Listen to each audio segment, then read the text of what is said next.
नमस्कार साथियों, आज हम लोग बात करेंगे बौद्ध धर्म के बारे में। तो देखिए, बौद्ध धर्म की स्थापना महात्मा बुद्ध ने की थी। अब देखिए, इनका जो संबंध रहा है तो वो शाक्य गण से रहा है, और जो शाक्य गण है वो कहाँ पे रूल करता था? तो कपिल वस्तु पे रूल किया करता था, और इनका जो पूरा का पूरा राज्य था वो गणतंत्र बेस पे हुआ करता था, शाक्यों का। ठीक है, अब नेक्स्ट बात करते हैं। तो इनके जीवन जो चार महत्वपूर्ण घटनाएं हुई थी, तो उन्होंने वृद्ध, बीमार, मृत और सन्यासी व्यक्ति को देखा था। पहले उन्होंने वृद्ध को देखा, फिर बीमार देखा, फिर मृत देखा, फिर सन्यासी। सन्यासी को देखने के बाद इनके जीवन में बहुत परिवर्तन आता है। तो अब बात करते हैं, जो इनके प्रथम गुरु थे वो थे आलार कलाम। फिर उसके बाद जो इनके अगले जो गुरु बनते हैं उनका नाम है रुद्रक रामपुत्र। ठीक है, इतना याद रखना है। और नेक्स्ट अगर हम बात करते हैं तो बौद्ध धर्म में जो कुछ घटनाएं बहुत ज्यादा चर्चित हैं, तो पहला है ग्रह त्याग की। जब भगवान बुद्ध ने 29 वर्ष की अवस्था में ग्रह त्याग किया था, तो उस घटना को बौद्ध धर्म में महाभिनिष्क्रमण बोला गया। क्या बोला गया था? महाभिनिष्क्रमण। और नेक्स्ट अगर बात करते हैं, जब उन्हें ज्ञान की प्राप्ति हुई थी बोध गया में, तो उस घटना को निर्वाण बोला गया है बुद्ध में। क्या बोला गया है? निर्वाण। ठीक है, नेक्स्ट अगला जो बात करते हैं, तो महात्मा बुद्ध ने अपना जो प्रथम उपदेश दिया था सारनाथ में दिया था। सारनाथ आपको वाराणसी जो काशी है उसी के पास पड़ता है सारनाथ, तो वहां पे उन्होंने अपना प्रथम उपदेश दिया था। तो इस घटना को धर्म चक्र प्रवर्तन बोला गया। ठीक है ना। और नेक्स्ट अगला जो आता है, तो इनकी मृत्यु से संबंधित कहा गया कि जो इनकी मृत्यु है, तो बौद्ध धर्म में इस घटना को महापरिनिर्वाण बोला गया। ठीक है, तो देखिए दो घटनाएं, पहला निर्वाण है। तो निर्वाण किसे बोला गया? जब ज्ञान की प्राप्ति हुई बोध गया में। और महापरिनिर्वाण किसे बोला गया? तो मृत्यु, जब इनकी मृत्यु होती है तो उस घटना को महापरिनिर्वाण बोला गया। और कहाँ होती है? तो कुशीनगर में होती है। और कुशीनगर आज देखेंगे तो आपको उत्तर प्रदेश में देखने को मिल जाता है। सारनाथ भी उत्तर प्रदेश में, और जो बोध गया है वो बिहार में देखने को मिलता है। ठीक है, और नेक्स्ट जो कुशीनगर है, उस समय मल्ल जो गणराज्य थे उनका रूल हुआ करता था। तो कह सकते हो कि मल्लों का जो रूल हुआ करता था कुशीनगर में होता था। ठीक है, नेक्स्ट अगर हम बात करते हैं तो बौद्ध धर्म की जो विशेषताएं हैं, तो बौद्ध धर्म में आप देखेंगे तो चार आर्य सत्य देखने को मिलते हैं। पहला क्या है? तो दुख है। उन्होंने कहा कि संसार में दुख ही दुख है। फिर दूसरा बताया कि दुख का कारण क्या है। तीसरा उन्होंने कहा कि दुख का निवारण। और जो चौथा है वो क्या है? दुख निरोध गामिनी प्रतिपदा, मतलब दुख दूर करने के उपाय बताए हैं, जिसमें आप देखेंगे दुख दूर करने के उपाय में उन्होंने अष्टांगिक मार्ग बताया था। ठीक है, अब देखिए जो इन्होंने दुख का मूल कारण बताया है महात्मा बुद्ध ने, वो बताया है अविद्या। अविद्या मतलब जिसमें आप देखेंगे तो तृष्णा दिखेगी, लालच दिखेगी, जिसे आप ग्रीड कह सकते हैं कि हर चीज का क्या होता है, जब हमारे अंदर इच्छा पैदा होती है, लालच पैदा होती है, वहीं से सारे दुखों की क्या होती है? शुरुआत हो जाती है। ठीक है, तो अब इसका मेन रीजन क्या है? अविद्या। अगर हमारे पास ज्ञान होगा, चीजों की समझ होगी, तो हमारे अंदर इस तरीके की भावनाएं नहीं उत्पन्न होगी, तो नॉर्मल इंसान क्या रहेगा? न तो ज्यादा प्रसन्न रहेगा, न तो ज्यादा दुखी रहेगा। नॉर्मल सिचुएशन में लाइफ बैलेंस करके चलेगा। तो यही वजह आप देखते हैं, तो जो बौद्ध धर्म में सबसे ज्यादा प्रचलित है तो वो है मध्यम मार्ग। ठीक है ना, तो ज्यादा कठोर है, न तो ज्यादा सरल है। तो इन्होंने कहा कि दुख का मूल कारण अविद्या है। अविद्या से क्या होती है? तृष्णा पैदा होती है, और यहीं से सारी इच्छाएं उत्पन्न होती हैं, और यही दुख का मूल कारण हो जाता है। अष्टांगिक मार्ग में इन्होंने प्रज्ञा ज्ञान की बात की। किसकी बात की? प्रज्ञा ज्ञान की बात की। सील की बात की। सील मतलब आचरण, नैतिकता की बात की। मतलब सर्वाधिक बल इन्होंने क्या किस पे दिया? नैतिकता पे दिया। देखिए कोई भी धर्म होगा, सबसे ज्यादा जो फोकस्ड किया जाता है वो नैतिकता पे किया जाता है, क्योंकि जब समाज को आपको बैलेंस करना होगा तो आप जितनी भी नैतिक चीजें हैं आप उसे जोड़ना बहुत जरूरी हो जाता है। अगर आप नहीं जोड़ते हैं तो क्या होगा? समाज में डिसबैलेंस बना रहेगा। यही वजह है कि हर धर्म में आप देखेंगे तो नैतिकता को बहुत ज्यादा प्रधानता दी गई। किसी भी धर्म में उठा कर देख लीजिए आप दुनिया का, उस नैतिकता को क्या बोला गया है कि भाई आप इसे अगर फॉलो करते हैं तो आप सभ्य माने जाएंगे। ठीक है, आप अच्छे इंसान माने जाएंगे, आपको बहुत सारी चीजें समाज में सम्मान मिलेगा। तो वो सारी चीजें क्या होगी? नैतिकता पे सेंटर्ड हो जाती है। और नेक्स्ट आप देखते हैं तो एक चीज और इन्होंने कहा अष्टांगिक मार्ग में, आप देखेंगे पहला आपने क्या देखा? प्रज्ञा ज्ञान की बात। दूसरा सील आचरण, नैतिकता पे सर्वाधिक बल। और तीसरा समाधि। अब देखिए समाधि क्या होती है, तो समाधि मतलब होता है एकाग्रता। जब आप पूरे तरीके से सेल्फ सेंटर मतलब अपने आप को फोकस्ड कर लेते हैं, तो वो एक समाधि की पोजीशन हो जाती है, एकाग्रता है ना, वही बौद्ध धर्म की विशेषता में एक चीज और आपको देखने को मिलती है, मध्यम मार्ग में विश्वास रखते हैं। ठीक है, मध्यम मार्ग मतलब ना तो ज्यादा कठोर हो और ना तो ज्यादा लचीला हो। ठीक, तो इसे बोला गया मध्यम मार्ग। ओके, नेक्स्ट जैसे कि उदाहरण भी दिया गया, मान लीजिए अगर आप कोई गिटार वगैरह नॉर्मली बजाते हैं, तो जैसे वीणा उस टाइम पीरियड में थी, तो कहा गया कि अगर आप ज्यादा इसके तारों को कस देते हैं तो क्या होता है, वो जो तार होते हैं टूट जाते हैं। लेकिन अगर आप तारों को ढीला छोड़ देते हैं तो क्या होता है, जो उससे धुन होती है, म्यूजिक होती है, वो नहीं निकलती है। ठीक है, तो इसलिए क्या करना चाहिए, हमें एक उचित मात्रा में ही उसे बैलेंस बना के रखना चाहिए, यही मध्यम मार्ग था। और आप देखेंगे तो जब आप ब्यूरोक्रेसी में जाते हैं तो यही सेम चीज बताई जाती है कि मध्यम मार्ग का अनुसरण करना ज्यादा उचित माना जाता है। तो हर चीज में आपको बैलेंस बना के रखना पड़ता है। और नेक्स्ट एक चीज और आप हम लोग पढ़ने वाले हैं, वो है बौद्ध संघ की कार्य प्रणाली। तो बौद्ध संघ की कार्य प्रणाली के बारे में बात किया जाए तो कहा जाता है कि बुद्ध के समय ही बौद्ध संघ की स्थापना हो गई थी। मतलब जब महात्मा बुद्ध जीवित थे तभी उसी टाइम बौद्ध संघ की स्थापना हो चुकी थी। और बुद्ध के जो शिष्य आपको देखने को मिलते हैं तो वो आनंद हैं। तो उन्हीं के अनुरोध में वैशाली में स्त्रियों को संघ में प्रवेश की अनुमति दी गई थी। कहा जाता है कि जो आनंद उनके लगभग भाई थे, रिश्तेदार में मतलब उन्हीं के रिलेशन में ही ब्रदर लगते थे, भाई लगते थे। उन्होंने ही अनुरोध किया था कि स्त्रियों को भी बौद्ध संघ में अनुमति दी जाए। और यही हुआ कि आप देखेंगे तो वैशाली में जो बौद्ध संघ का आयोजन किया जाता है तो वहां पे स्त्रियों को संघ में प्रवेश की अनुमति दी जाती है। और जो पहली स्त्री जिसे बौद्ध संघ में प्रवेश की अनुमति मिलती है वो होती है प्रजापति गौतमी। ठीक है, प्रजापति गौतमी बुद्ध की मौसी थी और उन्होंने एक तरीके के मतलब माता का ही किरदार किया था, पूरा उनका पालन पोषण प्रजापति गौतमी ने ही किया था। और नेक्स्ट एक चीज और आपको याद रखना है कि अब देखिए स्त्रियों को प्रवेश की अनुमति बाद में मिली, इसका मतलब क्या था, आरंभ में जो स्त्रियों का प्रवेश वर्जित था बौद्ध धर्म में। ठीक है, इसके पक्ष में नहीं थे, मतलब महात्मा बुद्ध स्त्रियों को मतलब नहीं चाहते थे कि वो बौद्ध संघ में शामिल हों। स्त्रियों का संघ पुरुष के संघ से अलग होता था। फिर क्या किया गया कि जब स्त्रियों को शामिल किया गया तो उन्हें अलग अलग रखा गया। जैसे पुरुष का ग्रुप अलग होता था, स्त्रियों का ग्रुप अलग होता था। किंतु स्त्री संघ का संचालन पुरुष ही करता था। मतलब जो स्त्रियों का ग्रुप होता था, जो स्त्री बौद्ध धर्म ग्रहण कर लेती थी, बौद्ध भिक्षु बनती थी, तो उनका जो ग्रुप होता था उसका संचालन कौन करता था, पुरुष ही करता था। और बौद्ध संघ का स्वरूप लोकतांत्रिक था। कैसा था, लोकतांत्रिक था, डेमोक्रेटिक था। प्रधान भिक्षु जो उनका मतलब सही भिक्षुओं का जो लीडर होता था, उसकी नियुक्ति न तो बाहर से होती थी न ही पूर्व प्रधान के मनोनयन से। मतलब ऐसा नहीं है कि कोई बाहर का इंसान आके लीडर बन जाए बौद्ध संघ का, नहीं ऐसा नहीं था। और साथ ही साथ न तो जो है ना पिछला वाला है वो कहेगा कि नहीं ये मेरी पहचान का है तो इन्हें बना दिया जाए, तो इस तरीके का सिफारिश वगैरह ये सारी चीजें नहीं चलती थी।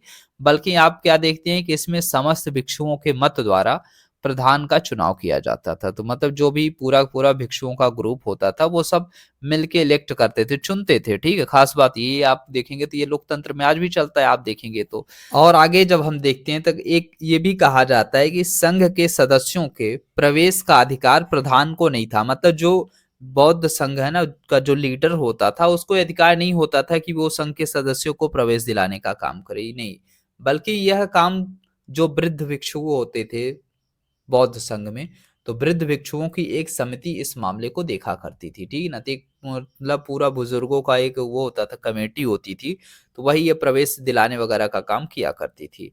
और नेक्स्ट अगर और हम एक चीज और देखते हैं तो कहा जाता है कि बौद्ध संघ की कार्य प्रणाली और कैसे अगर विस्तार से समझा जाए तो एक चीज और देखने को मिलती है कि प्रत्येक 15वें दिन कहा जाता है कि पूर्णिमा हो या अमावस्या, तो प्रत्येक 15 दिन में क्या होता है, या तो पूर्णिमा आती है या तो अमावस्या आएगी। पहले पूर्णिमा आ गई तो उसके बाद अमावस्या आना फिक्स्ड है। तो सायंकाल में उपोषय क्या होता था, उपोषय नाम की सभा होती थी जिसमें पाली मोक्ष का पाठ किया जाता था। और पाली मोक्ष मतलब विनय पिटक नामक ग्रंथ की है ना तो मठ संबंधी सूची होती थी। जिसमें 226 प्रकार के पाप कर्म और उनके प्रायश्चित करने के तरीकों का विवरण आपको पाली मुख में मिलता है। तो पाली मुख क्या है? विनय पिटक नामक ग्रंथ मठ, है ना, से संबंधित संघों की एक सूची होती थी जिसमें कुछ रूल्स वगैरह लिखे होते थे पाली मुख में, है ना, तो इसका पाठन किया जाता था और जिसमें 226 प्रकार के पाप कर्म का उल्लेख मिलता था और उसका क्या किया प्रायश्चित भी बताया जाता था, आपको ऐसे प्रायश्चित भी करना है। तो इस सभा में प्रत्येक सदस्य इस पाठ के माध्यम से स्वयं नियमों के उल्लंघन को स्वीकार करता था। तो जब ये पाठ होता था, अगर मान लीजिए कोई भिक्षु नियमों का उल्लंघन करता था तो वो एक्सेप्ट करता था, फिर उसके पाप कर्म या अपराध पर वयस्क, जो वयस्कों की समिति होती, जो बौद्ध वृद्ध भिक्षु हुआ करते थे वो वयस्क में आते थे, तो वयस्क समिति क्या करती थी, विचार करती थी।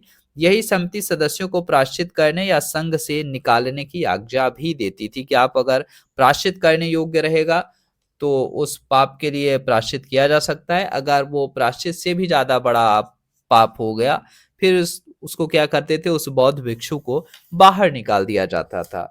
नेक्स्ट एक चीज और आप याद रखेंगे बौद्धों की कार्य संघ प्रणाली में, जो भिक्षु होते थे वर्षा को छोड़कर अन्य समय धर्म का उपदेश देते हुए भ्रमण करते रहते थे।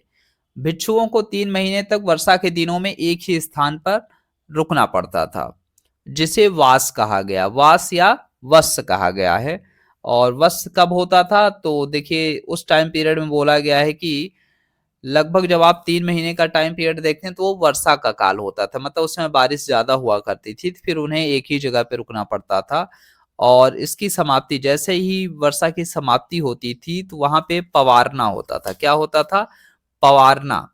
पवारना के समय भरी सभा में भिक्षुओं से यह पूछा जाता था कि उसने कोई गलती तो नहीं की है, मतलब अगर 3 महीने तक आप एक ही जगह रहे हो सब लोग, तो किसी ने कोई गलती तो नहीं की, अगर गलती की है तो फिर वही पूरा का पूरा सिस्टम चलता था। संघ में बच्चे चोर, है ना, तो बोला गया कि संघ में जो बच्चे होते थे, चोर होते थे, ऋणी व्यक्ति होते थे, रोगी होते थे, और क्या बोला गया, दासों को प्रवेश नहीं मिलता था। ठीक है ना, तो कौन कौन से हो गए, बच्चे, चोर, ऋणी व्यक्ति, अगर मान लीजिए कोई कर्ज लेके, तो वो क्या नहीं बन सकता था, भिक्षु नहीं बन सकता था, पहले वो ऋण मुक्त हो तब आए। रोगी, अगर कोई रोगी इंसान है तो उसे भी प्रवेश नहीं दिया जाता था। तो इस तरीके के कुछ रूल्स थे। तो बच्चे, चोर, ऋणी व्यक्ति और रोगी और दास होते थे। ठीक है, इन्हें संघ में प्रवेश की अनुमति नहीं थी। और संघ में प्रवेश के लिए पिता की आज्ञा जरूरी थी। कोई व्यक्ति तभी संघ में प्रवेश ले सकता था जो जब उसका पिता समर्थन दे दे। और अगर मान लीजिए पिता नहीं है, तो पिता की मान लीजिए मृत्यु हो चुकी है, तो फिर माता की अनुमति ली जाती थी। पुत्री अविवाहित है तो पिता की, अगर मान लीजिए कोई स्त्री संघ में प्रवेश चाहती थी, तो अगर अविवाहित है, शादी नहीं हुई है, तो वो अनुमति किससे लेगी, अपने पिता से लेगी। ठीक है, और विवाहित हो गई है तो फिर उसे अपने पति से अनुमति लेनी पड़ती थी। ठीक है, तो वही एक बेसिक कॉन्सेप्ट है, इसे तो आप नॉर्मली समझ सकते हैं कि अगर मान लीजिए कोई विवाहित स्त्री है तो क्या होगा, उसका पति पे वो होगा, मतलब पति अगर वो अनुमति देगा तभी वो जा सकती है। तो ये सारी चीजें एक नॉर्मल अंडरस्टैंडिंग बेस पे समझी जा सकती है। और बौद्ध जो संघ था उसकी कार्य प्रणाली क्या थी, पुरुष प्रधान थी। ऐसा आपको देखने को मिल जाता है। ऐसा क्यों? क्योंकि देखिए आप देखते हैं कि जो स्त्रियों का संघ था वो बात तो सही थी, लेकिन जो संघ का संचालन करता था वो कोई पुरुष व्यक्ति करता था, मतलब महिला संघ का संचालन कार्य नहीं करती थी। ठीक है, तो ये इससे आप लगा सकते हैं कि जो ये मनोवृत्ति थी वो पुरुष प्रधान थी। ठीक है, और यहाँ पे आप देखते हैं तो अनुमति की जब बात होती है तो आप देखते हैं तो या तो वो पिता से अनुमति ले रही है या तो पति से ले रही है। ठीक है, तो इस कंडीशन में भी आप कह सकते हैं तो इस तरीके का आपको देखने को मिल जाता है। तो कहा जा सकता है कि जो बौद्ध संघ कार्य प्रणाली थी तो वो पुरुष प्रधान समाज मनोवृत्ति को दर्शाती थी। और नेक्स्ट अगर हम बात करते हैं तो एक चीज और आपको याद रखनी है, वो है बैसाख या बुद्ध पूर्णिमा का महत्व। तो कहा जाता है कि जो बुद्ध पूर्णिमा का महत्व ये है कि बुद्ध का जन्म, बुद्ध को ज्ञान प्राप्ति, निर्वाण मतलब, और बुद्ध की मृत्यु, महापरिनिर्वाण सेम डे हुआ था, मतलब बुद्ध पूर्णिमा के दिन हुआ था। यही है कि बुद्ध पूर्णिमा का महत्व काफी ज्यादा है। और एक चीज और आप देखेंगे तो अष्ट महास्थान आपको देखने को मिलता है, बहुत ज्यादा चर्चित रहता है बौद्ध धर्म में। तो अष्ट महास्थान मतलब पहला जो स्थान है लुम्बिनी है। लुम्बिनी महात्मा बुद्ध के जन्म को दर्शाता है। वहीं आप देखते हैं तो बोधि गया है। बोधि गया मतलब जो आज का गया है, तो वो बोधि गया वाला जो क्षेत्र है वो बुद्ध के ज्ञान प्राप्ति को दर्शाता है। वहीं आप देखते हैं तो सारनाथ जो है वो प्रथम उपदेश को दर्शाता है। कुशीनगर महापरिनिर्वाण को दर्शाता है। नेक्स्ट अगर हम बात करते हैं कौशल जो है, श्रावस्ती आप देखते हैं कौशल, तो सन्यासी जीवन में सर्वाधिक 21 वर्ष महात्मा बुद्ध ने श्रावस्ती में बिताए। ठीक है। राजगृह की बात करें तो राजगृह जो था वो बौद्ध केंद्र हुआ करता था, और यहीं पे आप देखेंगे तो प्रथम समिति की वो भी की गई थी ना, प्रथम समिति जो हुई थी यहीं पे की गई थी राजगृह में। नेक्स्ट आता है वैशाली। वैशाली देखिए अष्ट महास्थान में इसलिए शामिल किया गया है क्यों कहा जाता है कि मृत्यु से पूर्व बुद्ध का अंतिम जो वास था वो वैशाली में था। ठीक है। और कहा गया है कि जो महात्मा बुद्ध थे तो उन्होंने अपने मृत्यु की मतलब महापरिनिर्वाण की जो घोषणा की थी वो 3 महीने पहले ही कर दी थी। बता दिया था कि 3 महीने बाद मैं शरीर का त्याग कर दूंगा। इस चीज को लेके सभी लोग दुखी हो गए थे। ठीक है। नेक्स्ट एक चीज और आपको याद रखना है, वो जगह है संकिसा। तो संकिसा क्या है, तो बुद्ध का यात्रा स्थल जो है वो संकिसा है। ठीक है। तो आपको ये अष्ट महास्थान याद रखना है, लुम्बिनी, बोधिगया, सारनाथ, कुशीनगर, कौशल, कौशल मतलब श्रावस्ती, राजगृह, वैशाली, संकिसा। ओके। तो उम्मीद करते हैं आपको ये वीडियो अच्छी लगी होगी। और नेक्स्ट अगला जो आएगा, अभी हम लोग पढ़ेंगे बौद्ध संगीतियां, उनकी बैठक और किस राजा द्वारा की गई, इसकी अध्यक्षता किसने की थी। और एक चीज और आप लोग पढ़ेंगे बौद्ध धर्म का पतन, कि मतलब सोचिए बौद्ध धर्म एक टाइम पीरियड था काफी ज्यादा प्रचलित हुआ भारत में, फिर ऐसा क्या कारण रहा है कि बौद्ध धर्म खत्म हो गया, इसकी भी चर्चा हम लोग करेंगे। और ये सिर्फ कॉन्टेक्स्ट होगा, यूपीएससी बेस्ड होगा, मतलब जो भी होगा जीएस एनसीईआरटी बेस्ड होगा, जो भी होगा स्टैंडर्ड बेस्ड बुक होगा। ठीक है। और बाकी कौन विद्वान क्या बोल रहा है कोई फर्क नहीं पड़ता। ठीक है। भारत सरकार क्या मानती है, एनसीईआरटी किस चीज को प्रमाणित करती है, स्टैंडर्ड बुक क्या मानती है, उसकी महत्व ज्यादा है। ठीक है। इतना याद रखना है। बाकी बहुत सारे ज्ञानी घूम रहे हैं, उनकी अपने ज्ञान है, वो उनका पता नहीं कहाँ से वो सोर्स ग्रहण कर रहे हैं, तो वो उनका अपना है। हाँ, बाकी जो भी है गवर्नमेंट ऑफ इंडिया जिस चीज को एक्सेप्ट करती है, जिस चीज को प्रचलन में लाती है, वही जरूरी माना जाता है, बाकी कुछ भी नहीं। तो याद रखिएगा। और एक स्टेटमेंट भी है कि सरकारी एग्जाम के लिए सरकारी सिलेबस ज्यादा जरूरी होता है। मतलब अगर आप गवर्नमेंट एग्जाम की तैयारी कर रहे हैं तो फिर आपको सरकार की जो किताबें हैं, सरकारी दस्तावेज हैं, वो ज्यादा महत्वपूर्ण होते हैं बाकी अदर की अपेक्षा। ठीक है। और बाकी मिलते हैं अपने नेक्स्ट वीडियो में, तब तक के लिए बाय बाय दोस्तों।